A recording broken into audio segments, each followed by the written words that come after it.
Hello and welcome back to the next One Piece review and discussion, and we are here at the Hallmark chapter 1111. Ones across the board.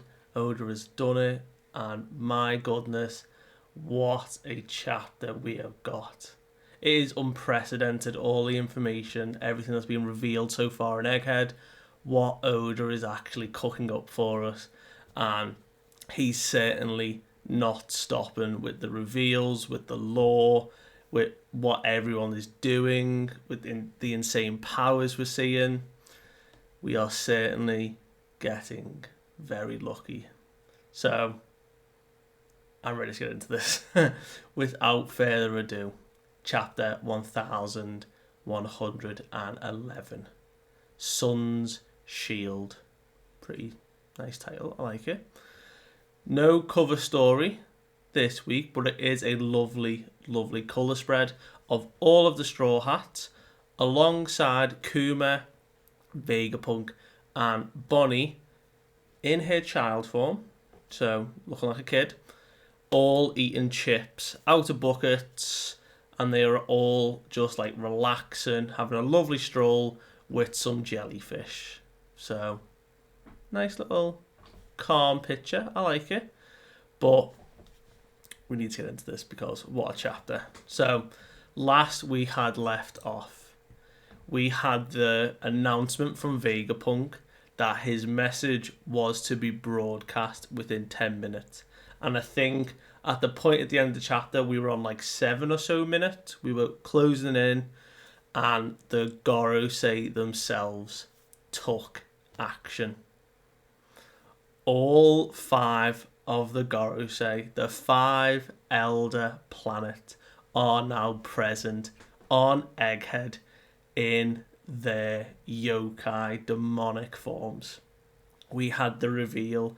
We knew already pretty much that St. J. Garcia Saturn was in a Gyuki yokai form, the spider bull form.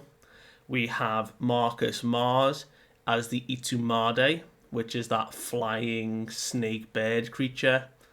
We have Top Man Walkyrie, who is the Hokai, or in the Chinese, written in the official translation now, is like Feng Ji, which is that big ball with like 4 horns and it's like on fire. We had Saint Ethan Baron V Nos Juro in what I think is the coolest one, is the Bakotsu, which was the skeletal horse form, and we saw his hybrid where he stayed human in the top half, but his bottom half was still the horse. Insane. And then our little nod to Dune, I guess, and that sort of craziness. We had Shepherd Jupiter as a sandworm. Just a sandworm.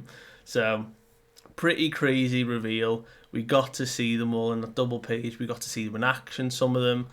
And we are picking up right off with what Marcus Mars was trying to do. So we saw him fly up to the lab, and we saw the Frontier Dome was still active, and he just like dive bombed into it, and we saw the explosion. Well, as we know so far with these powers, that they have insane regeneration abilities. They are just immortal. They can't die. They don't take damage. They just regenerate themselves back. And case in point, we see he has gone straight through the shield. He may have took damage. We don't really know, because as we see him, he's back to being his full bird form, and he is already in the lab. So things are getting crazy. Every Gorosei has just like leapt into like certain missions and actions, and there's just like no one is able to stop them at this point. Ethan went straight for the pacifistas. We've got the Sandworm as Jupiter trying to stop Luffy, and then just got cut in half. The other two, Top Man and Saturn, are still around. And obviously now Marcus Mars jumping straight into the lab to find the source of Vegapunk's message. That's like his objective. So pretty cool. And we see Jinbei's reaction, because he is up here and he's just found Zoro, and he's like, this Haki is crazy, like what in the world is happening here? And he rushes over to Zoro, and we see, still stood up, 3 cuts across his chest, Lucci. And even Zoro is surprised that he is still standing. Mad respect from Lucci here. And he is alive and he's awake. He's not like passed out unconscious. He is breathing and he lets out like a primal roar. Like he's done. He knows he's done. And he's frustrated. But like those are some deep cuts he's just taken from Zoro. And they are like, yeah, okay, fight's done. And we can see Sanji's the one checking in, like, right, have you got Zoro? We need to go. And we see Jinbei just doesn't hold back, and he grapples Zoro by the head, because he knows Zoro would have kept fighting. Like, Rob Lucci's not out of this fight just yet. He was going to still keep fighting, but Jinbei is like, I'm sorry about this, Rob Lucci, I apologise. And he uses Fishman Karate 5,000 brick fist, and he sends a giant shockwave blasting the two of them away from each other. So as he's got Zoro in a headlock, and Rob Lucci was going to just go for them again, like stumbling towards them, they separate and go separate ways. Rob Lucci's pushed back, and Jinbei gets to make his escape. And we see Lucci hits the ground, goes back into his humanoid form, the black flame clouds die off, and then, landing in front of Lucci, Marcus Mars himself declares Rob Lucci of Cypher Pole Aegis Zero, where is York? And we see Rob Lucci is petrified. Like, he does not comprehend what he is seeing in front of him. And even like Zoro is like, what is that thing? Like, they're running the other way, but we still see in the background like the Itsumari's tail and like how big it actually is. And then Lucci just like, something like clicks, something snaps, and he goes calm again. He goes back to his composed self. He had that moment of surprise, and he's like, York is still in the control room on the 4th floor of Building A. So that was the main building everyone was in. That's where she is still chained up. So all this damage that's been taken up in the lab, she's still just trapped up there. He then continues his report. He goes back into his cipher pole, like compose, sort of reporting back to, he knows, like, at this point, this is the boss. And he's like, 2 of the Straw Hats have just run off, and there are 5 more present up here, alongside 2 of the Vegapunks. They are preparing to escape from the back entrance of the lab stratum, where they will meet up with like everyone else. There are also 85 CP agents and 4 Seraphim trapped in the basement. We have 6 minutes until Vegapunk's message. That was a very, like, he's just taken a massive blow from Zoro. Like, the cuts are still there. He is, like, bleeding, injured, and he is composed enough to still retain all that information and return it and give it to Marcus Mars here. And he begins to lift off, and he's like, splendid work. I have no further queries. And as he begins his ascent again, we see Rob Lucci shout, say one last thing. My partner is still in the control room, badly injured. Please find a way to spare him. Bless. The cold killer of Rob Lucci that we know, he is still deep down caring for his team. He wants Kaku to be saved. And again, the same thing from Marcus Mars here, that it might not be possible because it is hard to single out a lone insect when you are exterminating the hive. So this is showing that all 5 elders, are probably at this point, have the same consensus that everyone is just an insect, insignificant, doesn't really matter, doesn't really care. They are these huge kaiju yokai creatures that just look down upon everyone. So whether Kaku's going to get caught in what Marcus Mars has got planned, or he does manage to make it out, we don't know.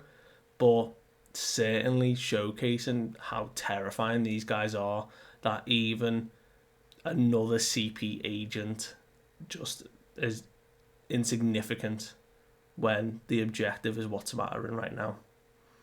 But we come away from the lab back to the reunion of Luffy, Dory and Broggy, and they're just celebrating. It's been over 2 years since they have seen each other, and they're like, we hardly recognize you. Like, we have tales back on Elbaf of a god that looks just like you do now. And Luffy's like, what? And it's Broggy being like, your appearance, like, it's a surprise to us. Like, the way you look is like the god of Elbaf. And he's like, okay, like, they're all laughing, but he's like, I don't really get it, but we can talk about it later. So when we get to Elbaf, Luffy's going to get more of an idea of who Nika was and this god and this freedom fighter that he was, what the impact of Luffy's role is going to be going forward. But we see that, interestingly enough, Saint Jupiter, the sandworm, we see part of like the head that they cut is still on the ground, and he's not regenerated immediately.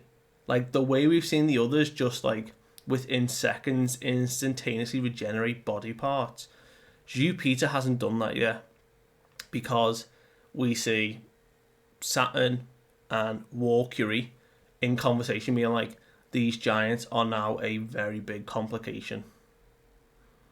But we see Dory and Broggy saying, these huge beasts, it feels like we're back in the jungles on Elbaf, but we're not here to fight, we're here to get away.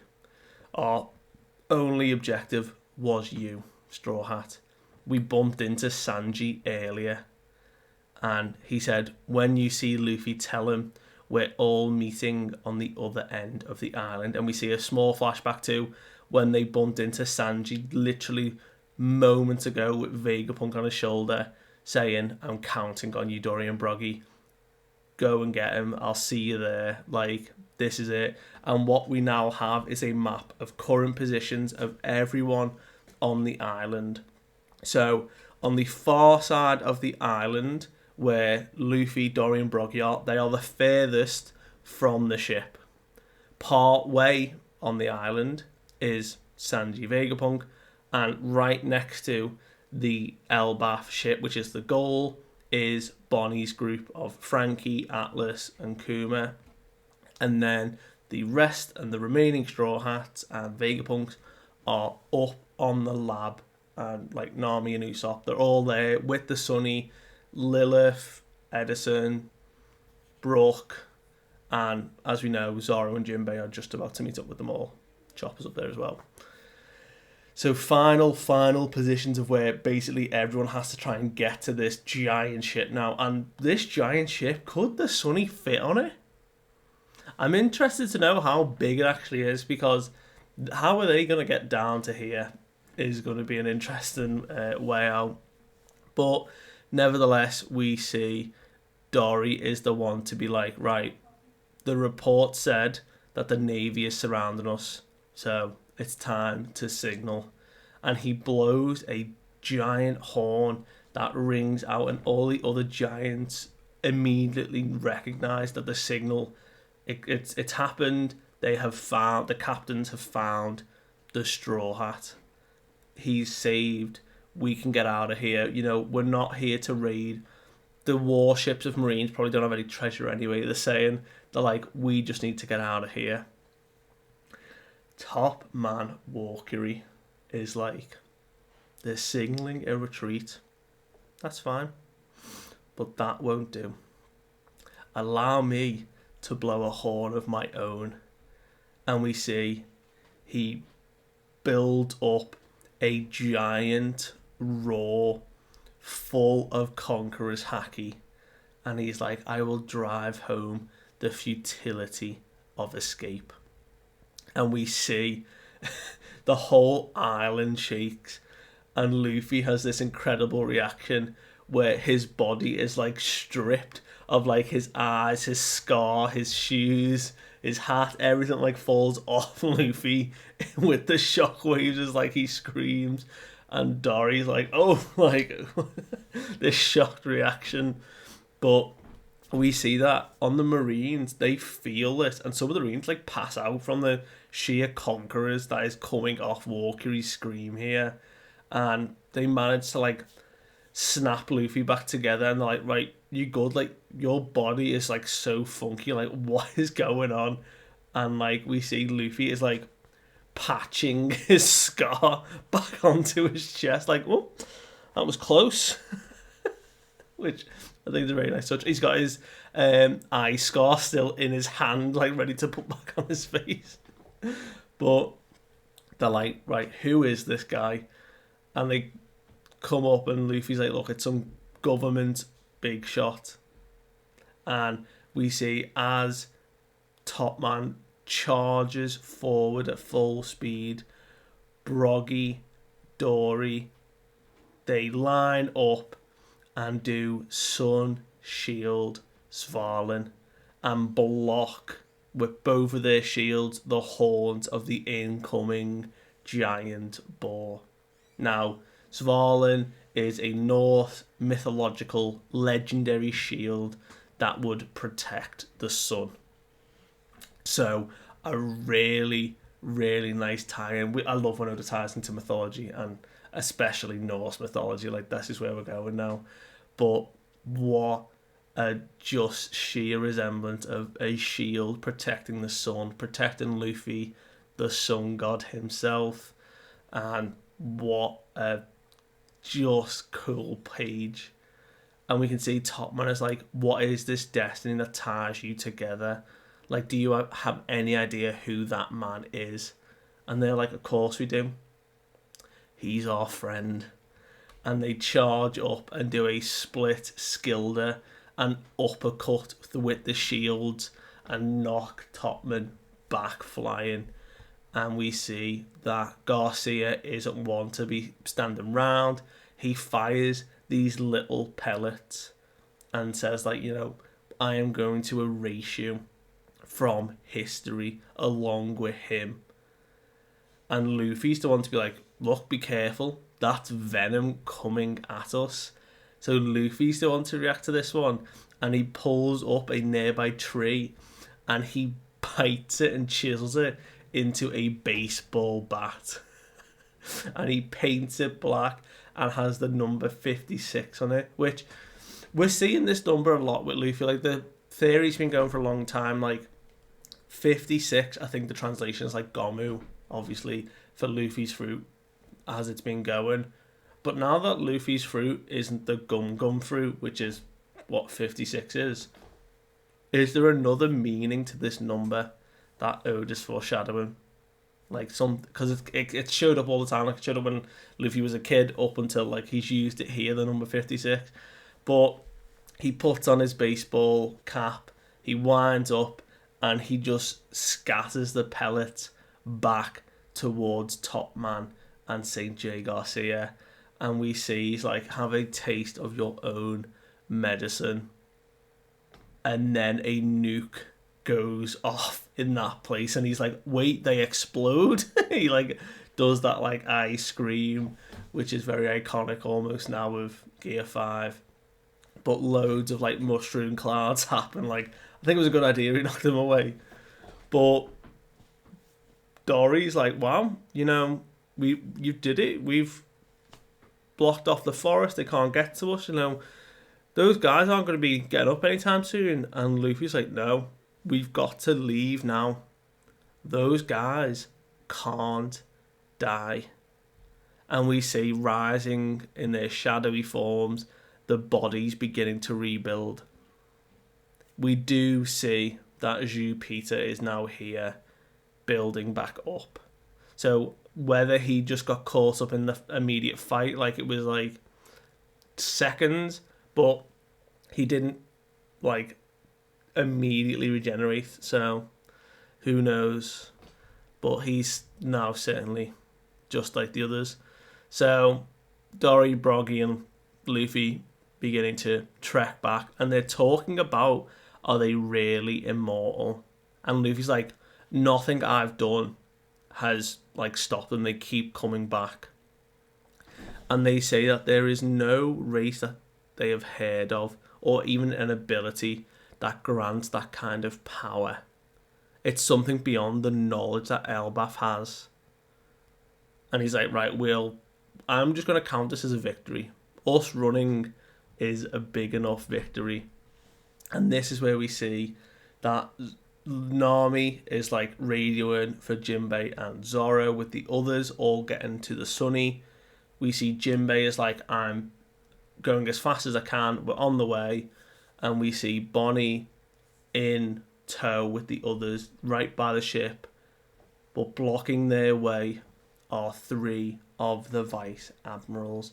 We have Red King, Guillotine, and Pomsky, all waiting to stop Jewelry Bonnie. And we do see a little panel of Sanji and Vegapunk in tow as well, running.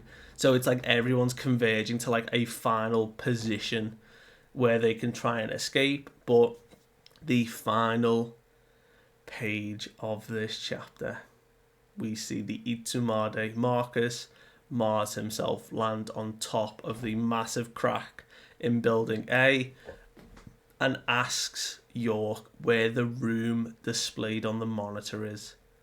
And York freaks out. York's like a monster, like it's speaking, like, who are you? Just leave me alone. She is still pinned to the floor.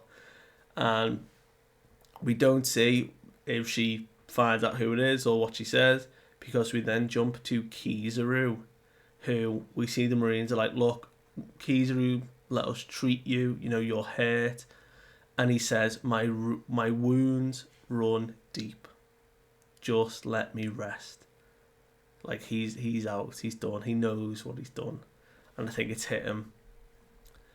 But the final panels of this chapter is the Marine radio transmission saying that something way bigger than a giant has just shown up on the northwest shore.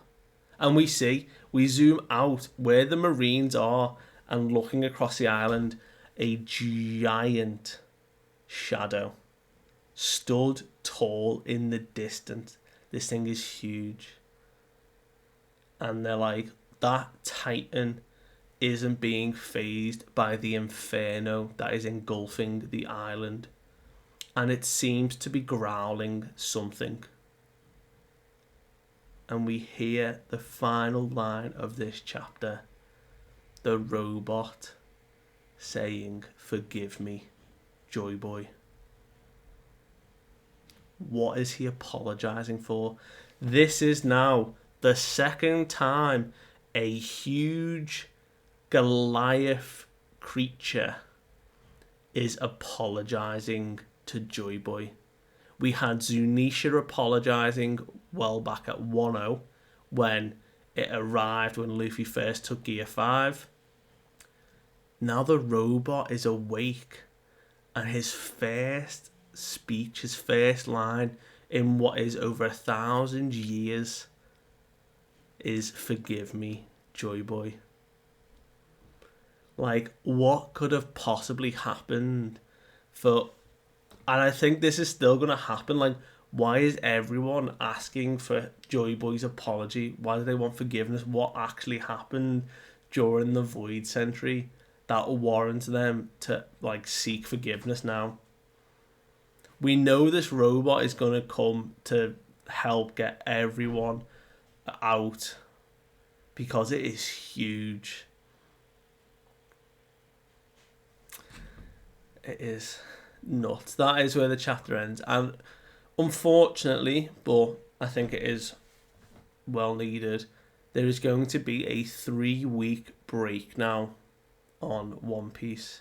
And Oda does give us a message alongside this chapter.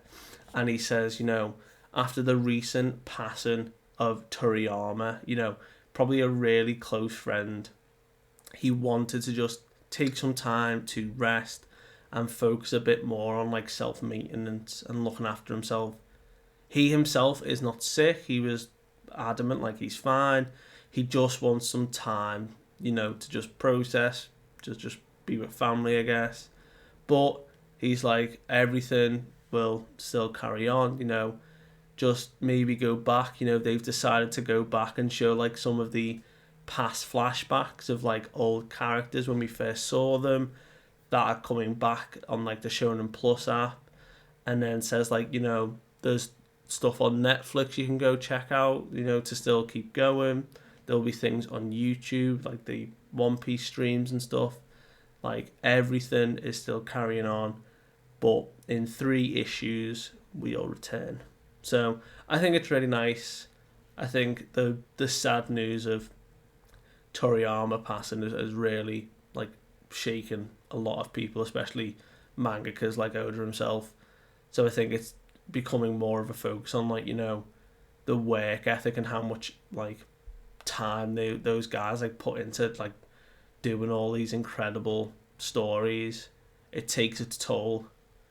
So Oda taking a break and looking after himself, very important and very well needed in this time. So 3 weeks time we get the continuation of what is happening with this giant. How are these Straw Hats all going to get out? Again, we've probably got minimum 5-ish more chapters for things to wrap up. Is Vegapunk's message going to go out to the world? Still a lot of questions. But let me know what you think. I will see you in 3 weeks. See you later.